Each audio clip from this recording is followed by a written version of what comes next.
Hello guys, welcome back to my channel 1 crore portfolio. आज हम discuss करने जा रहे हैं आरवीएनएल शेयर के बारे में। इसकी हम पूरी टेक्निकल एनालिसिस करेंगे आज। ठीक है। और इसी के साथ साथ हम एंड में आपको अपना खुद का पोर्टफोलियो भी दिखाएंगे कि मैंने आरवीएनएल के कितने शेयर परचेस करके रखे हैं और मेरे को कितना रिटर्न मिल रहा है। तो उसके लिए वीडियो के एंड तक जुड़े रहिएगा। बट इसी के साथ साथ हम अपने आरवीएनएल की जो भी टेक्निकल एनालिसिस करेंगे वो करेंगे ही। बट उसके साथ आपको एक डिस्क्लेमर देना चाहेंगे कि आप ये जो भी इस वीडियो में हम डिस्कस करने जा रहे हैं that's for pure learning purpose. हम केवल लर्निंग के हिसाब से उसको डिस्कस करेंगे। और अगर आपको किसी स्टॉक में इन्वेस्ट करना है या नहीं करना, उस टाइप की रिकमेंडेशन इस वीडियो में नहीं दी जाएगी। आपको अगर कुछ इन्वेस्ट करना है तो अपने फाइनेंशियल एडवाइज़र के अकॉर्डिंग आप उनसे डिस्कस करके इन स्टॉक्स में निवेश कर सकते हैं। तो चलिए आगे बढ़ते हैं, आरवीएनएल के बारे में देखते हैं कि आरवीएनएल कैसा रहा है। अगर आप पिछले 6 महीने में ही देखेंगे तो ऑलमोस्ट जनवरी के बाद से इसने खूब शानदार रिटर्न दिया गया है। और जनवरी के बाद से अगर किसी ने पैसे जैन में डाले होंगे तो उसको अब तक डबल करके शेयर ने दे दिया होगा। तो 6 महीने के अंदर ऑलमोस्ट 100% रिटर्न बहुत ही शानदार रिटर्न है। तो अगर आप इस स्टॉक का स्वॉट स्कोर के बारे में देखेंगे तो स्वॉट होता है अपना strength, weakness, opportunity and threats, right. तो जो स्वॉट हैं इसमें आप इन डिटेल अगर चाहें तो वीडियो को पॉज करके देख सकते हैं। बट इसके ये सारी स्ट्रेंथ हैं जो कि बहुत अच्छी बात है। ठीक है। और इसकी स्ट्रेंथ में तो आप ये सब पढ़ लीजिएगा, स्ट्रेंथ में कुछ खास है नहीं, यह सब हमें पहले से ही पता है। बट अगर वीकनेस के हिसाब से अगर आप देखोगे तो इसमें डीग्रोथ हो रही है, रेवेन्यू में डीग्रोथ हो रही है। अपॉर्चुनिटी के हिसाब से ये है कि ब्रोकर्स ने इसे अपडेट किया है, इसके रिकमेंडेशन को, यानी कि इसको बाय करने की रेटिंग दी है। और अब इसके बाद हम थ्रेट्स को भी देख लेते हैं। थ्रेट इसमें बस यही है कि इसका पी रेशियो जो है ग्रेटर देन 40 चल रहा है, राइट। सो ये स्वॉट स्कोर के हिसाब से हमारी एनालिसिस है। लेकिन अगर आप बाकी चीज़ों पे अब आगे चलते हैं और ध्यान देते हैं, राइट, और हमें किस किस चीज़ों के बारे में, अगर आप इसका पूरा नेचर देखोगे तो over the period of time अभी काफ़ी बुलिश चल रहा है। अगर आप इसका नेचर देखोगे, हिस्टोरिकल रेटिंग में अगर आप इसको देखोगे तो ये वेरी बुलिश रहा है। अगर आप देखोगे तो यहाँ पे बीच में बियरिश हुआ था, वरना लगातार ये मई के बाद से अभी अगस्त आ गया, राइट। और इवन बीच में न्यूट्रल रेटिंग हुई थी, बट उसके बाद अभी भी ये बुलिश ही चल रहा है। तो ये तो इसके ट्रेंड के अकॉर्डिंगली हमें पता लग रहा है कि ये इसका जो ट्रेंड है फ़िलहाल किस तरफ चल रहा है, राइट। तो ये उसकी बात हो गई। बट अब हम और आगे बढ़ते हुए देखते हैं कि इसमें हमें क्या क्या चीज़ें देखने को मिल रही हैं।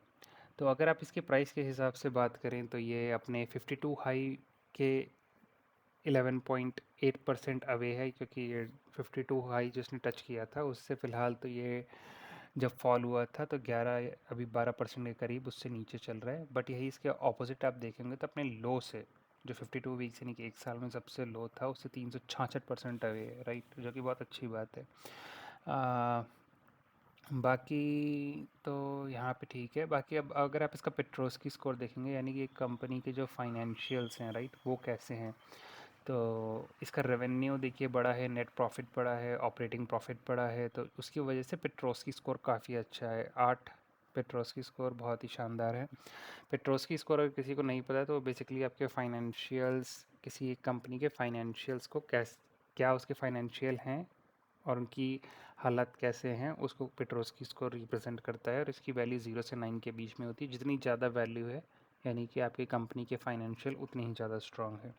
तो यहाँ पे अपना पेट्रोस्की स्कोर 8 है, जो कि बहुत अच्छी बात है, राइट। और अगर आप इसको इसके बाकी इंडस्ट्रीज़ की कंपनियों से कंपेयर करना चाहेंगे तो वो यहाँ पे खूब आपको अच्छे से दिख जाएगा। जो चीज़ ग्रीन में है वो आपका काफ़ी अच्छा है, यानी कि मार्केट रनर अप है, यानी कि मार्केट कैप के हिसाब से आप देखोगे तो काफ़ी अच्छा परफॉर्म कर रही है। बाकी अगर आप इसका टीटीएम का पीई रेशियो देखोगे तो इंडस्ट्री स्टैंडर्ड्स के हिसाब से काफ़ी हाई है। इसका प्राइस टू बुक रेशियो भी बाकी इसके पीयर कंपनी के रिलेटिवली काफ़ी हाई है। इसका टीटीएम पीईजी रेशियो भी नेगेटिव में चल रहा है। तो ये थोड़े नेगेटिव पॉइंट्स हैं। नेट प्रॉफिट टीटीएम ग्रोथ अगर आप इसको देखेंगे तो वो इसका नेगेटिव है। Revenue growth negative, operating revenue growth है इसका टीटीएम परसेंटेज में, ओके। बट इसका अगर आप ऑपरेटिंग प्रॉफिट मार्जिन देखेंगे तो नेगेटिव है operating profit quarter margin year on year के हिसाब से, तो ये एक अच्छी बात है। ओके। और यही अगर आप इसके शेयर होल्डिंग पैटर्न के हिसाब से इसमें देखें तो हमें क्या देखने को मिलता है। तो हमारे जो प्रोमोटर्स की जो होल्डिंग थी, यानी गवर्नमेंट ऑफ इंडिया जो इसमें सबसे ज़्यादा स्टेक होल्डर है, उसका 72.84% ही रहा है। तो उसमें कोई चेंजेस नहीं है, तो वो एक्चुअली न्यूट्रल है। लेकिन अगर आप म्यूचुअल फंड्स जो इसमें इन्वेस्ट करते हैं, आप उनके हिसाब से देखेंगे तो उनका इन्वेस्टमेंट बढ़ा है, वो 0.09 से 0.19 इंक्रीज़ हुआ है, राइट। और the number of mutual schemes जो हैं वो भी इसमें इंक्रीज़ हुई हैं, 17 से 18 हो गई हैं अब। यही अगर आप देखोगे तो जो एफआईआई का इन्वेस्टमेंट है इसमें, वो भी 2.32 से 3.13 बढ़ा है। और नंबर की अगर आप बात करें तो 131 से अब 163 हो गए हैं बढ़ के। यही अगर आप इंस्टीट्यूशनल इन्वेस्टर की बात करें तो 8.5 से वो भी 9.9% हो गया। तो अगर आप ओवरऑल देखें तो इसमें जिस किसी भी टाइप के इन्वेस्टर्स हैं, उनका इंटरेस्ट बेसिकली इस शेयर में काफ़ी बढ़ रहा है। तो एटलीस्ट ये आप शेयर होल्डिंग पैटर्न देख के तो इतना आपको आइडिया लग रहा होगा कि जितने भी हैं वो इसमें इस क्वार्टर में एटलीस्ट बढ़े ही हैं प्रीवियस क्वार्टर के कंपेरेटिवली। और अगर आप इसमें देखेंगे सबसे ज़्यादा स्टेक होल्डर कौन है, सबसे ज़्यादा इसमें जो स्टेक्स ओन करते हैं 72.8%, वो है प्रेसिडेंट ऑफ इंडिया यानी कि भारत सरकार। तो भारत सरकार का इसमें सबसे ज़्यादा स्टेक है। तो ठीक है। अब इसके बाद अगर आप इसको बाय करने का सोच रहे हो, राइट, तो इसमें के पॉसिबल सपोर्ट रेजिस्टेंस हमें पता होने चाहिए। तो अगर आप इसको देखोगे तो फ़िलहाल अभी ये चल रहा है 571 रुपये पे, राइट। तो इसका जो अगर ये फॉल करता है तो इसका पहला सपोर्ट होगा 560 पे, फिर 550 पे, फिर 539 पे, राइट। तो ये तो इसके पॉसिबल सपोर्ट्स हो गए। और अगर हम रेजिस्टेंस की बात करेंगे, अगर ये कर मार्केट बढ़ता है और इसको ब्रेकआउट करके ऊपर जाना है तो पहला रेजिस्टेंस इसको ब्रेक करना पड़ेगा 581 का, फिर दूसरा रेजिस्टेंस हो जाता है 592 का, फिर तीसरा रेजिस्टेंस बन जाता है 602 का। तो ये हमारे पॉसिबल रेजिस्टेंस हैं। अगर अपना बुलिश मार्केट ट्रेंड ही रहता है तो उनको ये रेजिस्टेंस ब्रेक करके हमें पॉसिबल ब्रेकआउट देखने को मिल सकता है, राइट। तो और यही स्कैन्स की बात करें कि जो हमारे स्कैन होता है बेसिकली, कि इसमें क्या क्या इंफॉर्मेशन हमें निकाली जा सकती है स्टॉक के बारे में। तो वो है डिक्रीजिंग डेट टू इक्विटी, अपनी कंपनी का डेट टू इक्विटी रिड्यूस हो रहा है, इम्प्रूविंग आरओई हो रही है, आरओसीई भी अपना इम्प्रूव हो रहा है, प्रमोटर की होल्डिंग बढ़ रही हैं, डीआईआई और एफआईआई दोनों बाय कर रहे हैं, ठीक है। तो ये सारी चीज़ें हमें दिखाती हैं कि ओवरऑल अभी स्टॉक की परफॉर्मेंस काफ़ी अच्छी चल रही है और निवेशकों का रुझान इसकी तरफ ज़्यादा है इन्वेस्टमेंट करने का। और यही हम और आगे देखें news, so it's fine news में, बट अगर आप कम्युनिटी के भी सेंटिमेंट्स देखें तो वो भी 100% बाय की तरफ ही हैं। यही अगर हम और आगे देखें कॉरपोरेट एक्शंस, तो एटलीस्ट इसमें आप देख सकते हैं कि अगर आप डिविडेंड देखें तो वो तो हमें सितंबर 2023 में ही देखने को मिला था, और एटलीस्ट आज कोई नियरली बोनस और स्प्लिट का भी अनाउंसमेंट नहीं हुआ है। अब कंपनी के फाइनेंशियल्स हम लोग देख लेते हैं, राइट। तो इससे हमें बहुत अच्छी डिटेल्स देखने को मिलेगी कि हमारी company at least over the year या क्वार्टरली कैसे परफॉर्म कर रही है। तो अगर आप रेवेन्यू देखोगे कंपनी का, तो ईयर ऑन ईयर 2020, 21, 22, 23, 24 ये 14,000 करोड़, 15,000 करोड़, 19,000 करोड़, 20,000 करोड़ और फिर 21,000 करोड़। तो अगर आप रेवेन्यू देखोगे तो कंपनी कितना रेवेन्यू जनरेट कर रही है, तो ओवर द ईयर्स हमेशा बढ़ता ही गया है, जो कि अच्छी बात है। यही अगर आप नेट प्रॉफिट भी देखो तो ये करोड़ में ये वैल्यू दे के रखी है। तो 769 CR, फिर 922 CR, फिर 1,079 CR, फिर 1,261 CR और फिर 1,469 CR। तो over the period of years, right, ये हर साल दर साल अपनी वैल्यू प्रॉफिट में बढ़ाता ही गया है। तो जो कि बहुत ही ज़्यादा अच्छी बात है। यही अगर आप ईपीएस की बात करें तो अर्निंग पर शेयर भी अपना बढ़ता गया है, आप देख सकते हैं। बीवीपीएस अगर आप देखें तो वो भी बढ़ता गया है। रिटर्न ऑन इक्विटी आरओई अगर आप देखेंगे तो वो इंक्रीज़ कर रहा था पहले 14, 16, 18, 19, और इस साल थोड़ा हमें डिप देखने को मिले, बट अभी 2024 कंप्लीट हुआ नहीं है। सो इसको अभी हम वेट करेंगे। अभी फ़िलहाल अभी तक का शो कर रहा है, ईयर एंड तक मे बी ये और आगे बढ़ जाए। तो डेट टू इक्विटी की अगर आप बात करेंगे तो डेट टू इक्विटी बीच में बढ़ा था, फिर उसके बाद ये डिक्लाइन होना शुरू हो गया। यही अगर प्रमोटर्स की आप बात कर लें तो इसमें प्रमोटर्स हैं अपने सबसे ज़्यादा भारत सरकार का 72% है।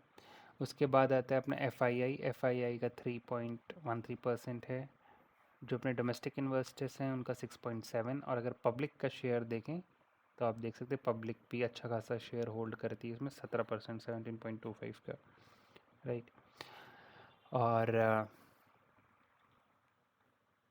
अगर आप इसका क्वार्टरली चेंज देखें तो इसमें म्यूचुअल फंड्स में इसके 1 पॉइंट से इंक्रीमेंट हुआ है, एफआईआई में इसमें 2 पॉइंट से इंक्रीमेंट हुआ है, करेक्ट।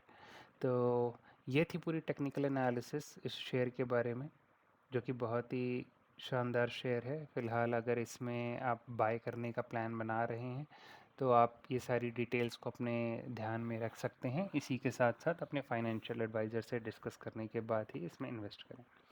अब जैसा कि मैंने आपको वीडियो की स्टार्टिंग में बोला था कि मैं इसमें अपने पोर्टफोलियो का भी आपको इंसाइट देना चाहूँगा, जिससे आपको भी आइडिया लग सके कि इसने over the period of time कैसे परफॉर्म किया है। ओके, सो अब आपको लेके चलते हैं अपने पोर्टफोलियो में। तो ये है मेरा पोर्टफोलियो, जो कि मैंने RVNL के शेयर बाई करे थे।